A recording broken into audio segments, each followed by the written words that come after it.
আসসালামু আলাইকুম। মেডিসিন টক বিডি চ্যানেলের পক্ষ থেকে আপনাদের জানাই স্বাগতম। আজকে আমি যে মেডিসিনটি নিয়ে আপনাদের সামনে হাজির হয়েছি সেটার নাম হলো ম্যাক্সিমা ক্যাপসুল 40 মিলিগ্রাম, যার মধ্যে রয়েছে ইসোমেপ্রাজল 40 মিলিগ্রাম। এটি একমি ল্যাবরেটরিজ লিমিটেডের একটি ওষুধ। আজকে আমরা এই ভিডিওতে ম্যাক্সিমা ক্যাপসুল 40 মিলিগ্রাম সম্পর্কে বিস্তারিত আলোচনা করবো। এটা মূলত কি কি রোগে কাজ করে থাকে, এর মাত্রা ও সেবনবিধি কি, পার্শ্ব প্রতিক্রিয়া কি, এই সকল দিকগুলো নিয়ে বিস্তারিত আলোচনা করবো। তো প্রথমে আসুন দেখে নেওয়া যাক এই ম্যাক্সিমা ক্যাপসুল 40 মিলিগ্রাম মূলত কি কি রোগে কাজ করে থাকে।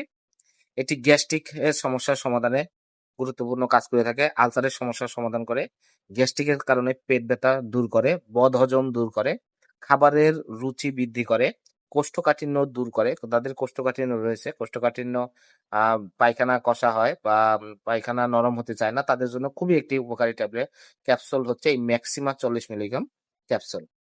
এছাড়া এটি gastro oesophageal reflux disease, erosive oesophagitis রোগসমূহ নির্মূলে, ডিওডেনাল অথবা গ্যাস্ট্রিক আলসার, জোলিঞ্জার অ্যালিসন সিন্ড্রোমের চিকিৎসায় এটা ভালো কাজ করে থাকে। এবার আসুন দেখে নেওয়া যাক এর মাত্রা ও সেবনবিধি কি।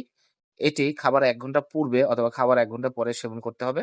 এছাড়া এটি ইসোফ্যাগাইটিস নির্মূলে বা যাদের গ্যাস্ট্রিক আলসার, বদহজম, পেটে ব্যথা, কোষ্ঠকাঠিন্য রোগসমূহ রয়েছে, তাদের জন্য প্রতিদিন ২ টো করে ক্যাপসুল সকালে এবং রাতে ২ বেলা আপনারা খাবার ১ ঘন্টা পূর্বে অথবা খাবার ১ ঘন্টা পরে অবশ্যই সেবন করবেন। এবার আসুন দেখে নেওয়া যাক এর পার্শ্ব প্রতিক্রিয়া কি। মৃদু ও অস্থায়ী পার্শ্ব প্রতিক্রিয়ার মধ্যে রয়েছে মাথা ব্যথা, ডায়রিয়া, বমি বমি ভাব, তলপেটে ব্যথা, কোষ্ঠকাঠিন্য। এ ধরনের মৃদু পার্শ্ব প্রতিক্রিয়া দেখা যায়। গর্ভাবস্থা এবং স্তন্যদানকে ওষুধটি ব্যবহার করতে পারবেন, তবে অবশ্যই ডাক্তারের পরামর্শ গ্রহণ করে ব্যবহার করতে হবে।